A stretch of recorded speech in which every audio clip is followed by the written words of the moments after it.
Hey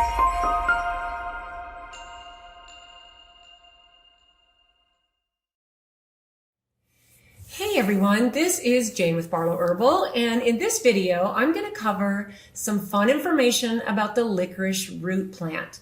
Now, there is a difference between the licorice plant and the licorice root plant. The licorice plant is in the daisy family. It's used for ornamental reasons. It's a very, very beautiful plant, and the reason it even got its name is because if you crush the leaves of a licorice plant, it has a faint smell of licorice. So the difference is that the licorice root plant, which is the name of it, is in the legume family. So this is the one we're going to focus on today, is the licorice root. It has these beautiful little purple flowers, beautiful, almost fern-like leaves, very, very different than the licorice plant. Now, licorice root comes originally from Western Asia, the Mediterranean, and Southern Europe. So it likes very, very warm climates. It likes to have soil that stays pretty wet. You'll find it growing along lakes and creeks and rivers, and it likes full sun. So if you live in a place where you can grow this, make sure that you plant your licorice root plants pretty far apart from each other, because what you're after are the roots. That's the part you're going to harvest. And they like to spread out. They create these beautiful root systems underneath the ground. And it takes about 2 or 3 years before you can start harvesting your licorice root. But that's just the way it works. And once you get some established plants, they can be a little bit drought tolerant once they're established, but then they still need constant daily long sunshine and moisture. They need to have a lot of moisture. So if you're interested in growing licorice root and you live in a place where you can accommodate that, that would be absolutely perfect. And I'd like to know, do you grow your own licorice root? It's super fun to have. I personally never have grown it. I don't live in a place that it is, a place where it thrives. And I've always had access to licorice root from some of the sources that I get my herbs. And I'll put a couple of my favorite sources down below this video because it is super fun to have in your herbal apothecary. And I always have a single tincture of many herbs, and licorice root is one of them. Now, when I was formulating a couple of my blends, licorice root made it into our throat spray, which we've had out probably 12 or 13 years, and our beautiful Pivot 8. So Pivot 8 has 8 herbs in it. One is the beautiful licorice root. And then our throat spray has about 14 herbs. And this is one of our favorites. It's been around, like I said, for about 10 or 12 years.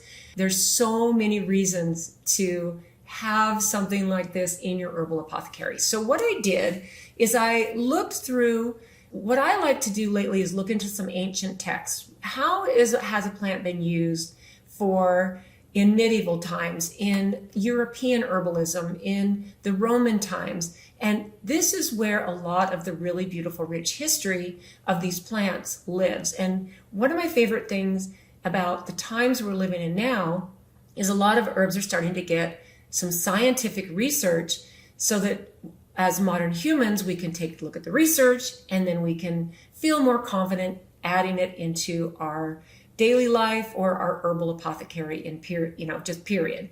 So I did some really fun research on just some ancient knowledge and ancient wisdom about the licorice root plant. And remember, that's in the legume family.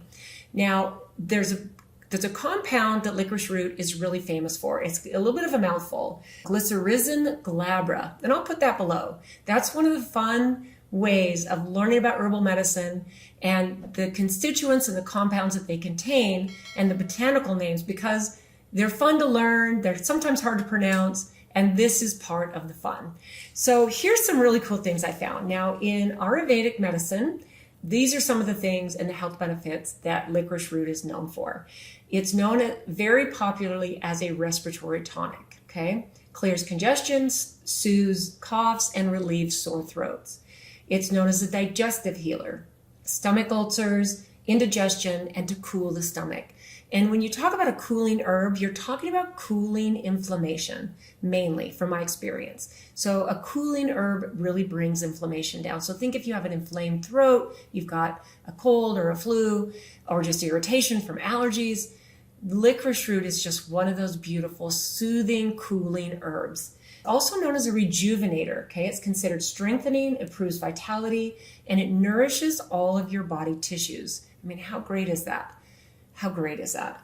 It's great for voice support. This was used for hundreds of years and even now in Ayurvedic medicine. Favored by singers for keeping the throat smooth and strong. And this is one of the main reasons that licorice root is in our throat spray, because it is just so powerful to nourish the tissues and keep the voice strong and supported. It also has a balancing effect, and it's thought to harmonize the Vata and Pitta doshas, okay, in Ayurvedic medicine. This is known as a sweet herb, nourishing like food for all tissues, thought to embody the strength of the earth and water. I love that. Thought to embody the strength of earth and water. I mean, to me, that alone just describes a beautiful synergy, what this plant does. It's a cooling herb, calms heat, inflammation, and excess fire. And basically fire, inflammation, okay? It's also a rejuvenator, which builds vitality, essence, immunity, and even deep vitality. Perfect, right? And the minerals, there's mineral associations because licorice root is chock full of minerals. It's said to replenish earthly salts and strength-giving elements that support bones, blood, and reproductive tissues. You know, that's one of the things I really, truly love about herbs and plant medicine is they are so full of wisdom that if we're not reminded on a regular basis once we start studying plants of how deeply we are supposed to connect with these plants to help nourish us for all kinds of reasons, let this be a reminder that these are things that have been known and studied for a lot of these plants for thousands of years. Thousands of years, this is documented. And we all know that, you know, this kind of medicine has been a little bit hijacked in the last 150 years, right? In Greek times, in European herbalism, it was called the sweet root. Obvious reasons, right? Believed to soften the chest, moisten the throat, and comfort the stomach. It was associated with iron-like strength because it supports the blood, and salt of the earth because it restores balance to issues of inflammation. It's often described as bringing the minerals of earth to strengthen the bones and calm fiery humors, which humors inflammation, right? It's also known as a detoxifier, so it's used to clear heat and toxins, reduce poison effects from food or other herbs. So it's got some very powerful, amazing detoxifying properties. And it's also known for its spirit calming, sometimes used to settle restlessness and anxiety, right? There's just so many subtle energies and properties. In fact, one of my favorite things to let you know about licorice root is it does what I call plays well with others. It is such a complementary, supportive herb. And that's one of the reasons we don't have a single licorice root extract or tincture. We have it in two of these blends because it complements and supports and enhances the properties of all these other herbs, which this is where the deep wisdom and knowledge of plants and plant medicine comes in, right? Greek physicians like Hippocrates and others recommended licorice for asthma, dry coughs, and stomach irritation. Roman soldiers reportedly chewed the root to quench their thirst and sore throats during long marches. You know, I always find it so fascinating to read about, you know, as humans have gone through centuries of time, going to war with each other, a lot of times there were plants and roots and nourishing things that soldiers could carry along with them. Hopefully we're marching into a place metaphorically that will take us to a beautiful, peaceful timeline where we realize we don't have to fight with each other, right? And we all know that there's a whole bunch that could go with all of that, but there is some beautiful history that we can look back on to remind us. Now, in traditional Chinese medicine, it was known as a harmonizer herb, okay? It was added to countless formulas to balance other herbs, soften their harsh effects, and improve the taste, because this has a high level of natural sweetness. And we all know that. If, you know, licorice, it goes well with anise. Black licorice, which does have licorice root in it, especially if it's made with the real root, it's got this glycyrrhizin glabra that, you know, you could actually give yourself an upset stomach if you eat a ton of black licorice that's made from licorice root. So it's also said to boost energy, ease fatigue, and support overall strength. It's great for lungs and throat in traditional Chinese medicine, clears the heat, moistens dryness, relieves a cough, asthma, and sore throats. And it's really great for your stomach and your spleen. Again, digestion, right? Aids digestion, reduces abdominal pain, and harmonizes the middle burner. So you think about the middle burner as your whole intestinal tract.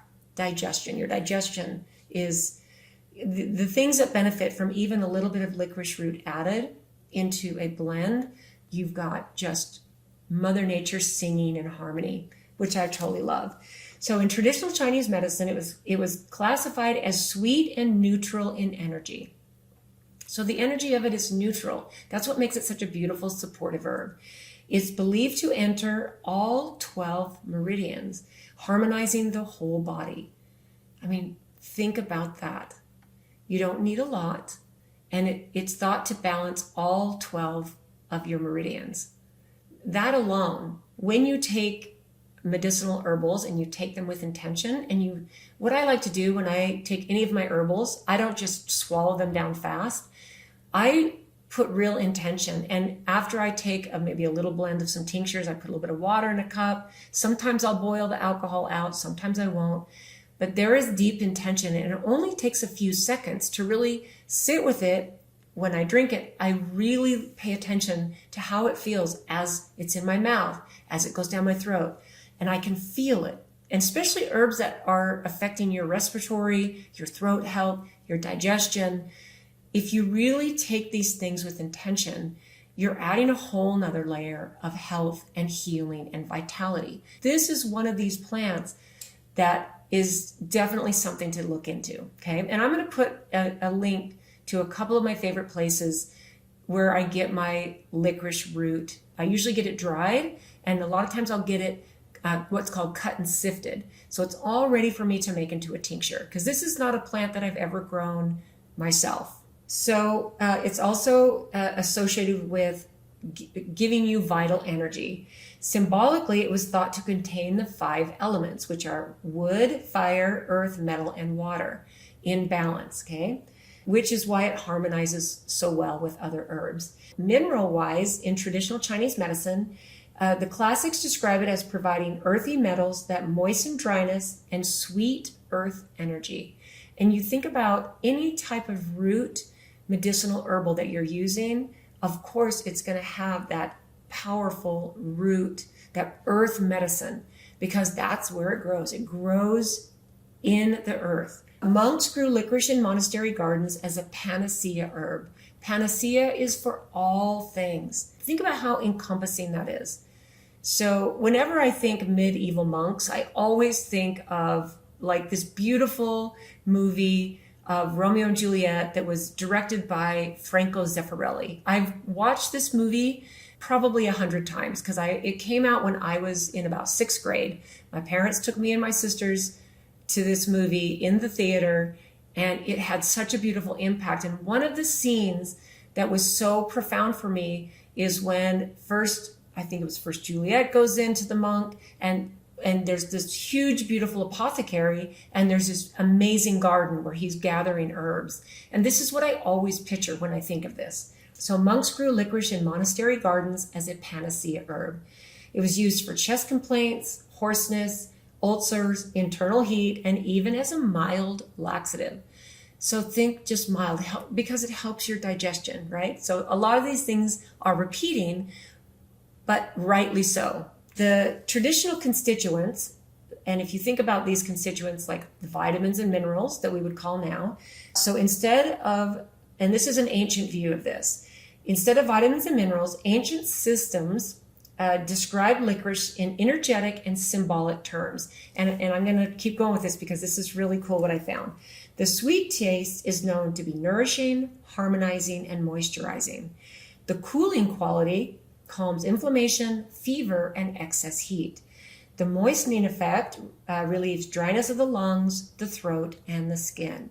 The tonifying nature builds strength, restores energy, especially after illness.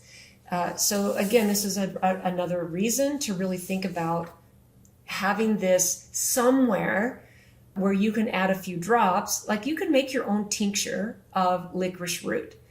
And I'll put a link to a little video. I don't know if I actually have it in this. I will put a link to a video on how to make an herbal tincture. I do believe I have one here in this on my channel. So I will find it and put a link below. Because making an herbal tincture is not as hard as you think. It does take some patience. It takes a little bit of knowledge. Depends on the strength you want. And that's probably a video I should update, okay? The ancient vitamins and minerals, I did a little bit more of a deep dive in that. So ancient herbalists didn't measure nutrients as we do today, okay? But they recognized qualities that correspond to what we now call vitamins and minerals. And here's how they described it. Sweet earth salts comparable to potassium, sodium, and calcium, which were seen as replenishing strength and balance, okay? Iron of the blood, linked to vitality, stamina, and healthy color. Solar fire minerals, and these are all what they use to describe this. This is associated with warmth, digestion, and energy. And the modern echoes might be magnesium and phosphorus, because it does contain magnesium and phosphorus as well. Now, it was also described as having a watery coolness, balancing fluids, moistening dryness, which is, again, about replenishing electrolytes, which is what the licorice root does. And then essence of sweet nourishment was another description. What we might call vitamins today are described as life-sustaining sparks that feed all tissues. Okay, so then this as a summary. Licorice root wasn't valued for isolated lab-detected vitamins. So for all the centuries and thousands of years that human beings have been using licorice root, it wasn't necessarily broken down to its constituents, things we can see in a lab, because partly they didn't have the equipment, they didn't have the technology, they had their experience. And the experience that was passed on and passed down over hundreds of years, generation to generation, the wisdom and the text that all these are connected in with are there. They're there for us to gather information and really sit with what lands with you. Does this feel real? This is where our intuitive sense gets to come back in and make sense for us, right? It was thought to carry the minerals of the earth that gives solidity to bones and strengthen the blood, contains sweet, nourishing essences that replenish lost energy, restore harmony, and moisten dryness. And it acts as a universal harmonizer, which balances fiery, watery, earth, and air forces within the body. So think about all of these different systems we have and just the nourishing, supportive, protective, balancing properties that something so humble and simple as the licorice root plant gives us. It's absolutely amazing. So in short, what I wrote here is modern science lists potassium, calcium, magnesium, iron, and all the ancient wisdom that describes it is earth salts, blood iron, and sweet, nourishing energies. So this is something that I hope really piques your interest to look into. You can get licorice root that is called DGL, and they remove that glycyrrhizin from it because there is some precautions as far as high blood pressure, hypertension, people that are on medications. If you are on some medications for blood pressure and different things, then this is a subtly beautiful balancing herb, but it is powerful and there might be an interaction. So as always, do your own due diligence.